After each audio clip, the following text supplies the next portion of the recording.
5 most common red flags that we see in due diligence exercise of startups. The first, non-compliance with GST returns. It makes us look more deeper into sales and purchase as to what is the reason that you were not able to file up your returns on timely.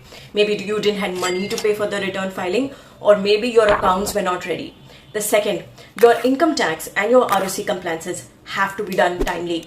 So any compliance relating to ROC like address change, new director appointment, shares issues, all these things have to go on ROC to date. Third, when your accounting software is looked into, if there are too many adjustment entries, if there's too many debit, credit, your account, their account, it makes us think that there is something fishy, and that is not something you want your investor to think about. In every due diligence exercise, your bank statements are also taken and are looked into in every transaction.